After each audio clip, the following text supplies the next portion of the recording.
আমি তো আমার বাবার সন্তান, তো আমার বাবার হায়াতে আমি, আমার বাবার চোখের পানির বরকতে, আল্লাহর দয়ায় আমার আব্বার 5 ছেলে, তো আল্লাহর দয়ায় আমরা 5 ভাই আমার বাবার সন্তান আলেম হইছে। এখন আমার সন্তান, তো এবার আমার সন্তানের বেলায় আমার সন্তান যদি দুষ্ট হয়, লম্পট হয়, চরিত্রহীন হয়, তাইলে তো এটা আমার পাপের জন্য হইল। এই জন্য তো আমার পাপের জন্য হইল ভাইয়া। এই জন্য তোমার গুনাহ, তোমার পাপ, তোমার অশ্লীলতা, তোমার বেনামাজি জিন্দেগি,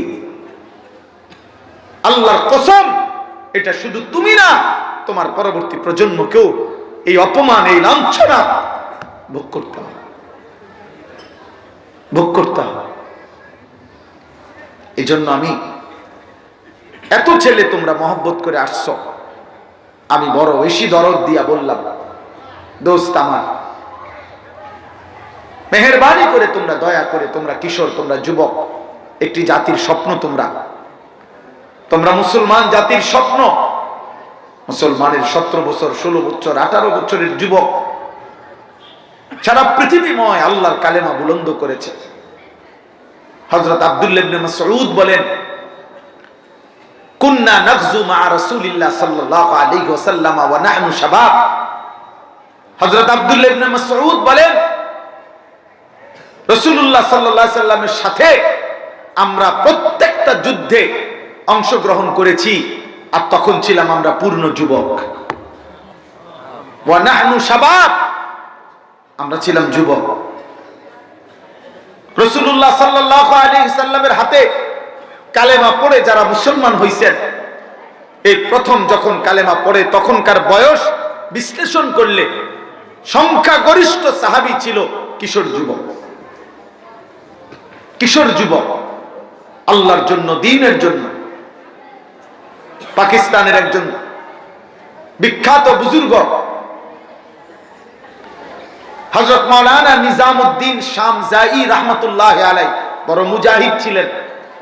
উনি বলে গেছেন যে, হে মুসলমানের যুবক, মনে রাখবা, এই পৃথিবীর ন্যূনতম ইতিহাস যদি তোমরা পড়ো, তাহলে সর্বযুগে পৃথিবীতে যেই কোনো চিন্তা, চেতনা, মতবাদ, আদর্শ এই পৃথিবীতে যখনই প্রতিষ্ঠা করতে কেউ চেয়েছে, কোনো ব্যক্তি বা দল কোনো আদর্শ যদি পৃথিবীতে বাস্তবায়ন করতে চাইছে, এবারে যৌক্তিক হোক, অযৌক্তিক হোক, ন্যায় হোক, অন্যায় হোক, প্রতিবারেই যাদের খুন, যাদের রক্ত, যাদের ত্যাগ, আত্মত্যাগের বিনিময়ে কোনো আদর্শ, কোনো মতবাদ এই পৃথিবীতে প্রতিষ্ঠিত হয়েছে, প্রতিবারেই যারাই ত্যাগ করেছে, কুরবানি করেছে, যারা নিজেদেরকে বিলিয়ে দিয়েছে, প্রতিবারই পৃথিবীর ইতিহাসে তারা ছিল যুবক।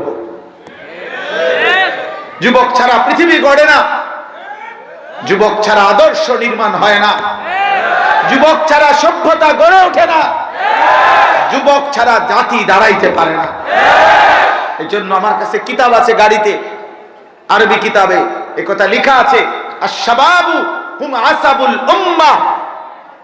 কোন জাতির মেরুদণ্ড ওই জাতির যুব সমাজ। মেরুদণ্ড না থাকলে, সোজা না থাকলে কেউ দাঁড়াইতেও পারে না, বসতেও পারে না। মেরুদণ্ড ভেঙে গেলে ওই মানুষ শুয়ে পড়তে হয়। আমার সন্তান, আমার যুবক, আমার কিশোর ভাই, দোস্ত, আমি ভোট চাই না, আমি জনসমর্থন চাই না, আমি জনপ্রিয়তা দিয়ে, ফেনীর জনপ্রিয়তা দিয়ে আমি কি তা করুম? আমি তাই কুমিল্লা, বুঝেন না আমার কথাটা? ফেনীর মানুষ সবাই আমার চিনলে কি হবো? আমি কি এনে বাজার করতে আমো নাকি? আমি বাজার করি কুমিল্লা ক্যান্টনমেন্ট,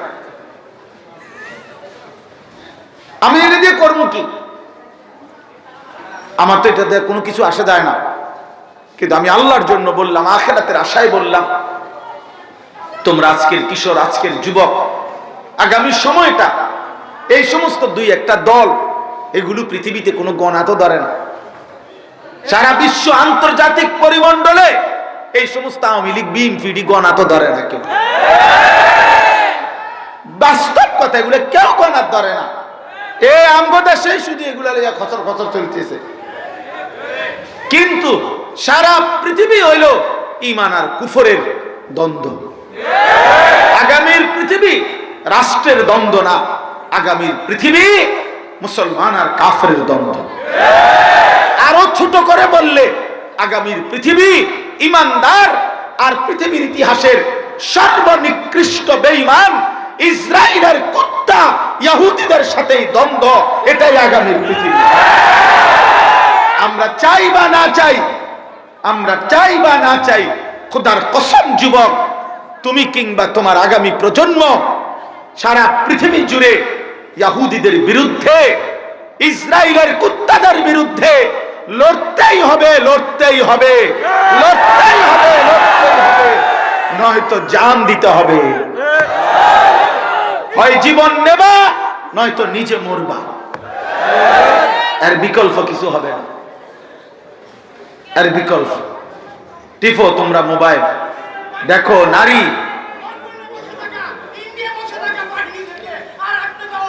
অতএব এটা জরুরি আমাদের জন্য, আমাদের জন্য এটা জরুরি। যুবক ভাই, আমি অনুরোধ, তোমরা এমন সুন্দর হায়াত কাজে লাগাও। রাখো রাখো, সবাই চিৎকার করো না, কাজে লাগাও। তোমরা তোমাদের এই সময় গড়ো নিজেকে, তোমরা সময়টা লাগাও কাজে, কাজে লাগাও। শুধু শুধু মোবাইল টিপো না। যদি মোবাইল দেখতে চাও তা আল্লাহর কথা শোনো, কোরআনের তিলাওয়াত শোনো, রাসূলুল্লাহর একটা একটা সুন্নাত শিখো, কোরআনের একটা একটা অক্ষর শুদ্ধ। আজকে কোরআন মোবাইলেও তুমি কোরআন শরীফ শুদ্ধ করতে পারো, তোমারে পড়াবে কোরআন এরকম অক্ষরে অক্ষরে। তো তুমি দেখো, কিছু শিখো, কিছু করো, কিছু ভাবো। তুমিও পৃথিবীর জন্য, ইসলামের জন্য তোমার সাধ্যমতো কিছু করো। কিন্তু এমন সুন্দর জীবন, এমন রাত, এমন দিন, নারী, ছবি, অশ্লীলতা, বেহায়াপনা, অসভ্যতা এইভাবে কাটাইয়া শেষ করে দিবা। আব্বা এটা ঠিক না, আব্বা এই সন্তান এটা ঠিক না। বাপ, একটা নারী দেখতে দেখতে, ছবি দেখতে দেখতে এত লম্বা একটা রাত, সেই কখন 5:30 বাজে সন্ধ্যা হয়, আবার ভোর 6টার একটু আগে ফজরের জামাত হয় 5:40, 5:45-এ। তাইলে এই 12 ঘন্টা টাইম প্রায়, এত লম্বা একটা রাত, এই পৃথিবী নিয়ে কিছুই ভাবলা না, ঈমান নিয়া, ইসলাম নিয়া কিছুই ভাবলা না, একটা সেজদাও দিলা না, মালিকের একটা নামও নিলা না। ভোরের আলো, ভোরের আলো 365 দিনে ফজরের নামাজে। হায় যুবক, ভোরের আলো তোমারে কোনোদিন দেখলো না, ভোরের ফজরের মুয়াজ্জিন তোমারে কোনোদিন দেখে নাই। ভোরের পাখি যে কিচির মিচির দিয়ে ভোরে জেগে ওঠে, সে যেন ডেকে বলে, হায় ইমানদার যুবক, তুমি কি আর কোনোদিন উঠবা না? তোমার কি কোনোদিন ভোর হবে না? কত যে আধার পর্দা পাড়ায় ভোর হলো জানি না তা, নারঙ্গী বনে কাঁপছে সবুজ পাতা, দুয়ারে তোমার 7 সাগরের জোয়ার এনেছে ফেনা, তুমি জাগলে না, তবু তুমি জাগলে না। এটা কবি ফররুখের কবিতা। আমাদের বাংলা সাহিত্যের একজন অমর কবি ছিলেন ফররুখ আহমদ। দুয়ারে তোমার 7 সাগরের জোয়ার এনেছে ফেনা, অর্থাৎ কত বঞ্চিত মানবতা, কত মজলুম আহাজারি করছে, আর তুমি যুবক, নারী আর ছবি, অশ্লীলতার বেহায়াপনা, চুল, চেহারা, শার্ট প্যান্ট আর বন্ধুদের আড্ডা, এটুকুতেই জীবন শেষ করো। 3 ঘন্টা লাগাইয়া তোমরা অনেক যুবক চটপটি খাও, এতক্ষণ লাগাইয়া বুট বাদাম খাও, আর কোনো কাজ নাই। আহা বাপ, এটা কি করলাম, কি করলাম? একটা রাত এভাবে শেষ করে দিলাম, একটা দিন এভাবে শেষ করে দিলাম, এটা উচিত হলো না। ইনসাফ করলাম না, ইনসাফ করলাম না। এই জন্য আমি অনুরোধ করছি, অনুরোধ করছি, আমার একটা মেহনত আছে, আমার শায়েখ আল্লামা মুফতি মুশতাকুন নবী কাসিমি হযরতের দেওয়া। আমি ফজর ক্যাম্পেইনের কাজ করি সারা দেশে, অর্থাৎ ফজরের মুসল্লি বৃদ্ধির প্রচারণা। এটা আমাদের একটা প্রচেষ্টা। আলহামদুলিল্লাহ, আমি এই যুবক, তোমাদেরকেও বলছি, এই ফেনীতেও আমাদের অনেক ছেলে আছে যারা ফজরের কাজ করে। কি করে? কাজটা একদম সহজ কাজ। একজন যুবক সে শুধু সিদ্ধান্ত নিবে যে আমি নিজে ফজরের নামাজ পড়ব, আমি আমার একজন বন্ধুকে ফজরের নামাজের জন্য উঠাবো। এই দুইজন, তারা দুইজন আবার দুইজনকে বলবে, 4 জন হবে, 4 জনে 8 জন হবে, 8 জনে 16 জন হবে, এভাবে বাড়তে থাকবে, এভাবে বাড়তে থাকবে। ফজরের মুসল্লি যারা, খোদার কসম মাহাদির সৈনিক তারা। ফজরের মুসল্লি যারা, দাজ্জালের বিরুদ্ধে লড়বে তারা। ফজরের মুসল্লি যারা, বিশ্বময় কালেমার পতাকা উড়াবে তারা। আমি স্বপ্ন শুধু বাংলাদেশকে দেখবো কেন, আমি স্বপ্ন দেখবো পৃথিবীতে কালেমার পতাকা উড়বে। আল্লাহর নবীর ওয়াদা এটা, নবীর ওয়াদা এটা। মাহাদি আসবে, দাজ্জাল বের হবে, দাজ্জালের পতনও হবে। শেষ ইহুদিরা পাথরের আড়ালে, গাছের আড়ালেও যদি লুকায়, আল্লাহর নবীর ভবিষ্যৎবাণী আছে, ওই পাথর কিংবা গাছ ইমানদার মুজাহিদ, মুসলিম মুজাহিদকে ডেকে বলবে, এই মুজাহিদ, আমার পিছনে এক ইহুদির বাচ্চা, এক বেঈমান লুকায় আছে, ওরে ধর, ওরে হত্যা কর। পাথরের কোণ থেকে টেনেও ইহুদির বেঈমানকে ইমানদার মুজাহিদ হত্যা করবে। বিশ্বময় কালেমার পতাকা উড়বে। তুমি যেন হও সেই বিপ্লবের সৈনিক, তুমি যেন হও সেই কালেমার সৈনিক। এর জন্য ফজরের মুসল্লি হইতে হবে, হাদিসের বাণী। ফজরের মুসল্লি কোন মুসল্লি? বলেন কোন মুসল্লি? 30 বছরের নিচে যাদের বয়স, হাত উঠাও। না না, বুড়ারা না, 30 বছরের নিচে। হায় হায়, মুরব্বী কো দেখেন, মাশাআল্লাহ মাশাআল্লাহ। তাহলে সবাই হাত উঠাও, হাত উঠাও, হাত উঠায় বলো আমরা ফজরের মুসল্লি হব ইনশাআল্লাহ। বলো ভাই, কিসের মুসল্লি হব? কও, আবার বলো, আবার বলো। আল্লাহ তৌফিক দান করুন, ইনশাআল্লাহ ভালো হবে, ভালো হবে। তুমি পারবা ইনশাআল্লাহ, তুমি পারবা। তুমি যুবক পারবা, পারলে তো যুবকেই পারবা, পারলে তো কিছু নওজোয়ানই করবে ইনশাআল্লাহ। ঠিক আছে না ইনশাআল্লাহ? নবীজির সাহাবী যায়েদ ইবনে সাবিত 16 বছর বয়সে হযরত আবু বকর সিদ্দিক রাদিয়াল্লাহু তাআলা ওনাকে জিজ্ঞেস করছিলেন, যায়েদ, তোমার বয়স 16, আল্লাহর কোরআন 30 পারা একত্রে সংকলন করতে চাই আমার খেলাফত আমলে। এটা বিশাল বড় কাজ। 1.25 লাখ যত সাহাবী আছে, প্রত্যেকের কাছে কোরআনের যতটুকু লিখিত আছে একত্র করবা। যার কাছে যেদুর মুখস্থ আছে, লিখিতর সাথে মুখস্থ শুইনা মিলাইয়া এরপরে 30 পারা কোরআন একত্র করতে হবে। এই বিশাল প্রকল্পের এত বড় আজিমুশান কাজ, কোরআন সংকলন একত্রিত করা, এটা আমি তোমাকে দিয়ে করাইতে চাই এই বিভাগে। যায়েদ ইবনে সাবিত 16 বছর বয়সীকে জিজ্ঞেস করছে আবু বকর সিদ্দিক যে তুমি পারবা কিনা। হযরত যায়েদ ইবনে সাবিত 16 বছর বয়সে উনি বলছেন, খলিফাতুল মুসলিমিন আবু বকর, আপনি যদি বলেন আমি ওই পাহাড়টাকে কাইটা আরেক জায়গায় স্তূপ দিতে পারবো। আমি নওজোয়ান, আমি পারবো না কেন? আমার আবার রাত কিসের, আমার আবার দিন কিসের? যুবকের কোনো রাত হয় না, যুবকের কোনো রাত হয় না। সে মন চাইলে সে যদি সিদ্ধান্ত নেয় যে আমি সারা রাত ঘুমাইতাম না, সম্ভব। সে যদি সিদ্ধান্ত নেয় আমি সারা রাত ঘুমামু, তাহলে 3 দিনও ঘুমাইতাম সম্ভব। তাহলে মূলত যুবকের কোনো রাত হয় না, ওই ইচ্ছা করে ঘুমায়, ওই ইচ্ছা করে ঘুমায়। তুমি জাগলে পৃথিবী জাগবে ইনশাআল্লাহ, তুমি জাগলে ইসলামের পতাকা উড়বে ইনশাআল্লাহ। আল্লাহ তৌফিক দান করেন। আমার কওমি মাদ্রাসার যত ছাত্র ভাই আছো, প্রিয় ভাই, আমিও তালেবে এলেম, তুমিও তালেবে এলেম, তোমাদের কাছে আমার এক লাইনের ওসিয়ত। কওমি মাদ্রাসার তালেবে এলেম আমার ভাই, তোমাদের কাছে আমার কথা, দোস্ত আমার, বন্ধু আমার, কওমি মাদ্রাসার এই তালেবে এলেমরা হচ্ছে উম্মতের ঈমান ইসলামের আশা ভরসার আখিরি চেরাগ, শেষ প্রদীপ, শেষ বাতি। অতএব এই বাতি নিভাই দিও না।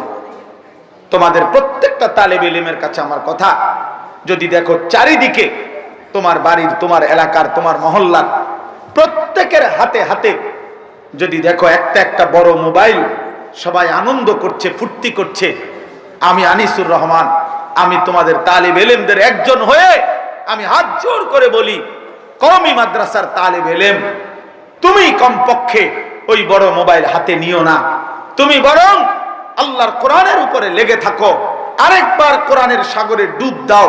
ইনশাআল্লাহ আগামী দিনে তোমার বরকতে লাখো মানুষ আলোর দিশা পাবে ইনশাআল্লাহ। अगरचे बुत है जमात की आस्तीनों में, मुझे है हुक्म खुदा ला इलाहा इल्लल्लाह। আল্লামা ইকবাল বলছে যে সবার কাছে যদি একটা একটা মূর্তি থাকে আর মূর্তির মাঝখানে যদি আমাকে দাঁড় করায়, আমি সেখানে দাঁড়িয়েও বলবো লা ইলাহা ইল্লাল্লাহ। অতএব চারিদিকের সবার হাতে বড় মোবাইল থাকুক, তুমি তার মাঝখানে দাঁড়ায় বলবা আমি একজন মাদ্রাসার তালিব ইলম, কওমি মাদ্রাসার সন্তান, আমি মোবাইল চালাবো না, আমি রবের কোরআন পড়তেই থাকবো ইনশাআল্লাহ ইনশাআল্লাহ। বয়স্ক বাবা, চাচা, দাদা যারা আছেন, আপনাদের কাছে বলি, আপনাদের বড় একটা দায়িত্ব, আপনারা যারা অভিভাবক, আপনাদের এটা বড় জিম্মাদারি, নিজ নিজ অধীনস্থের ঈমান, আমল, আখিরাতের হেফাজতে সর্বোচ্চ চেষ্টা করা। আমার বাবা, আমার চাচা, আমার ভাই, আপনারা যারা অভিভাবক, যারা স্বামীর, স্ত্রীর স্বামী, সন্তানের বাবা, আপনাদের এটা দায়িত্ব। আপনাদের জীবনের মুসলমান হিসাবে আপনাদের মৃত্যুর দিন পর্যন্ত দায়িত্ব ছেলে মেয়ে, স্ত্রী, সন্তানের ঈমান আমলের হেফাজত, আখিরাতের ফিকির, আখিরাতের ফিকির, আখিরাতের ফিকির, আখিরাতের ফিকির। অতএব আমি আপনাদের কাছে অনুরোধ করছি, আপনারা শুধু বিদেশ, শুধু চাকরি, শুধু ব্যবসা, শুধু বাজারের ভিড়, শুধু একটা বিল্ডিং, খাট পালং আর সোফা আর ফার্নিচার আর নগদ কিছু টাকা, এটুকুর ব্যবস্থা করে দিয়া জিফুত বউ বাচ্চার জন্য, এরপরে খুশিতে তৃপ্তিতে আমনে কবরে যাইয়েন না। আল্লাহর দোহাই, আমনে কবরে সুখ পাইতেন না, আপনি কবরে সুখ পাবেন না। আপনাকে হিসাব দিতে হবে আপনার স্ত্রীর নামাজ, আপনার ছেলে মেয়ের নামাজ, আপনার পরিবারের অধীনস্থদের ঈমান, আমল, আখিরাত, এটা আপনাকে হিসাব দিতে হবে। আপনার অধীনে দিছিল আল্লাহ তাদেরকে, অতএব আপনারা খামখেয়ালি করবেন না।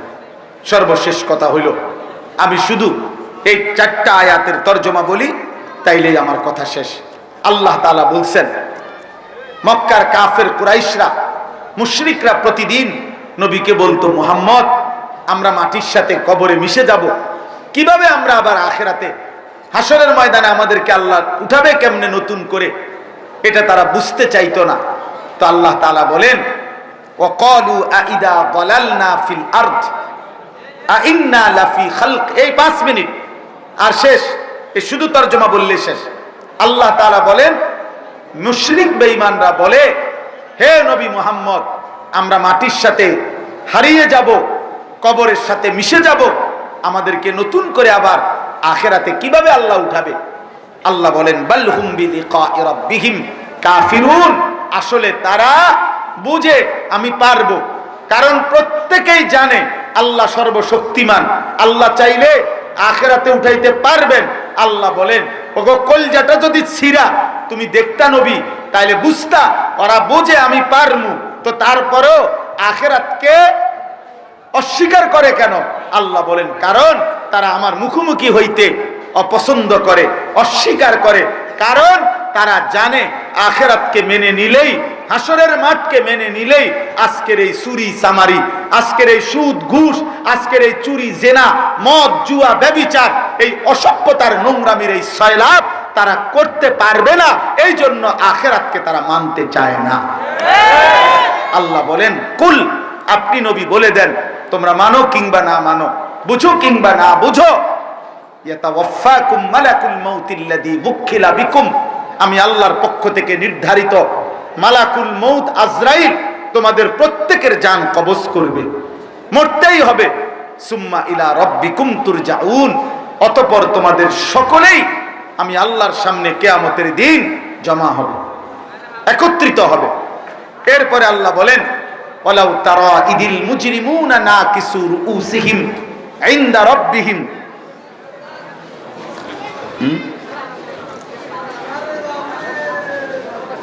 জি, তো আল্লাহ তাআলা বলেন যে হে বন্ধু, কিয়ামতের দিন আপনি দেখবেন সমস্ত পাপী নাফরমান আমি আল্লাহর সামনে মাথাটা ঝুঁকে লজ্জায় অপমানে দাঁড়িয়ে আছে। আর আমি আল্লাহকে বলবে, রব্বানা আবসারনা ওয়া সামি'না, আয় আল্লাহ আজ হাসরের ময়দান সচক্ষে দেখলাম, বিচারের মাঠ দেখলাম এবং নিজ কানে সব শুনলাম, যা চোখে দেখার তাও দেখলাম, যা শুনবার শুনলাম।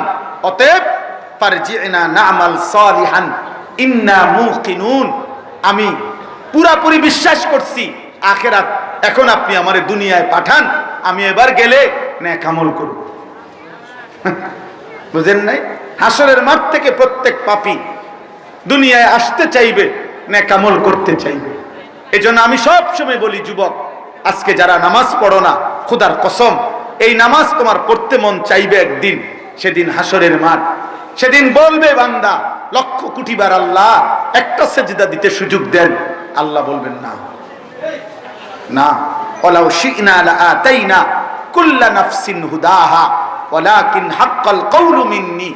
আল্লাহ বলেন আমি চাইলে দুনিয়াতে আমার নিজের থেকেই বাধ্য করে আমি তোমাদেরকে ইবাদত করাইতে পারতাম, আমি চাইলে সেজদা না দিয়া কেউ থাকতে পারতা না, কিন্তু তাইলে তো আমি বাধ্য করাইয়াই যদি করাই, তাইলে পুরস্কার দেব কাকে, পরীক্ষা নেব কার, হাসরের ময়দান আর লাগবে কেন, আর বিচার হবে কেন? এই জন্য আমি তো চেয়েছিলাম তুমি তোমার দিল থেকে তোমার মহব্বতে তুমি সেজদা করো আর আখিরাতে আমার থেকে জান্নাত গ্রহণ করো। ওয়ালাকিন হাক্কাল কওলু মিন্নি, কিন্তু আজ আমার চূড়ান্ত ফয়সালা, লা আমলা আন্না জাহান্নামা মিনাল জিন্নাতি ওয়ান নাসি আজমাইন, আজকে আমি তোমাদের নাফরমানদেরকে দিয়ে, এই নিকৃষ্ট বেঈমান জিন এবং মানুষকে দিয়ে আমি জাহান্নাম পূর্ণ করব। আজ আমি ছাড়ব না, আজ আমি বিচার করব, আজ আমি জাহান্নাম পূর্ণ করব, আজ আমি আমার নাফরমানির বদলা নেব। নাউযুবিল্লাহ। ফাযুক, শেষ আয়াত আল্লাহ বলেন ফাযুকু বিমা নাসিতুম লিকা ইয়াউমিকুম হাদা। অতএব হে নাফরমান, আজ আর কোনো মাফ নয়, বরং জাহান্নামের আযাব ভোগ করো। দুনিয়ায় থাকতে আজকের এই আখিরাতকে তুমি ভুলে গিয়েছিলে। ইন্না নাসিনাকুম, আজ হাসরের মাঠে আমি আল্লাহ তোমাকে ভুলে গেলাম। আযুকু আযাবাল খুলদি বিমা কুনতুম তা'মালুন। অতএব তোমাদের সারা জিন্দেগীর নাফরমানিতে আজকে তোমরা জাহান্নামের এই নিকৃষ্ট ভয়ানক এই অনন্তকালের আযাব ভোগ করতে থাকো। এজন্য আমরা প্রত্যেকে ইনশাআল্লাহ, আমার কথা এটাই, কিশোর ভাই, যুবক ভাই, বয়স্ক বাবা, পর্দার আড়ালের মা বোন, আমরা প্রত্যেকেরই উচিত আখিরাতের ফিকির করা, গুনাহ ছেড়ে দেওয়া, আল্লাহ তাআলার ইবাদতের প্রতি মনোযোগী হওয়া। আল্লাহ আমাদের সকলকে তৌফিক দান করেন।